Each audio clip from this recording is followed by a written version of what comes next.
Ah, il y a des jours comme ça fait plaisir. Hyperliquid a atteint son ATH. Ça y est, aujourd'hui, c'est fait. Je suis super content.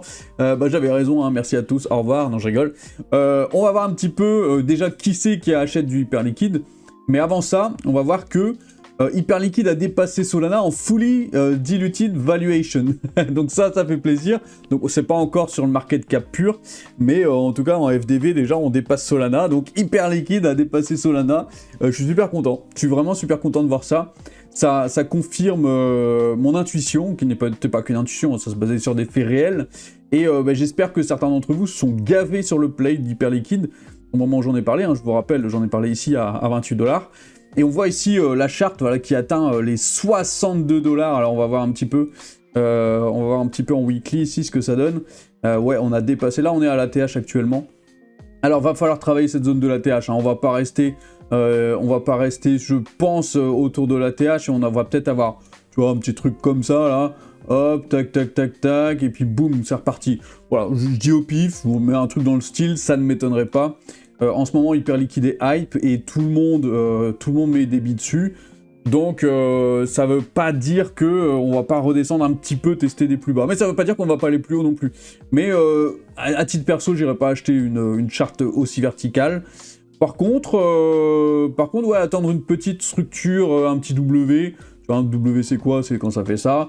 Donc là, on descend, on fait hop, un début de W, tac, et puis on travaille un peu là, et pouf, voilà, ça c'est un beau W, une cup and handle, comme on dit en français, une tasse et anse, voilà, une petite figure chartiste un peu sympa, avant un achat potentiel.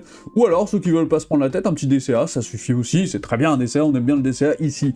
Donc, pour petit rappel, j'en avais parlé ici d'Hyperliquid à ce moment-là, parce que je sentais que ça chauffait. J'avais vu le pump ici, je me suis dit, ça sent bon. Ça sent hyper bon. Bah, effectivement, j'avais raison. Hein. Merci beaucoup, ça fait plaisir.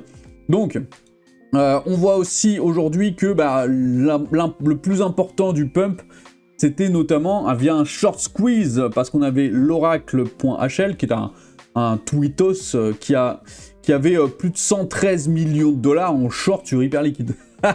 Ça s'est pas très bien passé pour lui. Et je crois qu'il a fermé l'Oracle. Il a fermé son short, si je dis pas de bêtises. Il a fermé son short il y a pas si longtemps, là, il y a 2 heures au moment où je fais la vidéo. Il a commencé à bombarder, ok, c'est quelque chose, tac tac tac. Bon, il y a beaucoup de messages comme quoi l'Oracle, voilà, c'est ça. L'Oracle liquidation is now 76,6. Ah, donc il a pas fermé son short. Par contre, il a augmenté son short et sa liquidation est à 76,6$. Bon, bah écoutez, ça veut dire qu'il y a encore du short à squeeze, donc pourquoi pas monter jusqu'au 76 histoire d'aller le toucher. Bon, la vérité, c'est que il y a beaucoup de whales qui accumulent sur Hyperliquid, c'est impressionnant. Vous avez Grayscale, vous avez Bitwise, vous avez un autre investisseur aussi qui n'est pas trop connu, mais qui est en train d'accumuler comme un fou.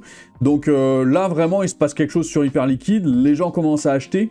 À mon avis, la hausse, c'est pas fini. Par contre, on peut se tasser un petit peu, hein, comme j'ai expliqué. On va pas exploser les 100 là en un claquement de doigts. Faut attendre de retravailler un petit peu ça, c'est beau, voilà. On va essayer peut-être de travailler autour de la tâche, même peut-être une figure comme ça. Hein. Là, on a une cup, une handle, une tac tac tac, et pouf, voilà. Et là, ce serait une très belle structure, vraiment une très belle structure pour août, peut-être, voilà, un truc comme ça pourrait être pas mal.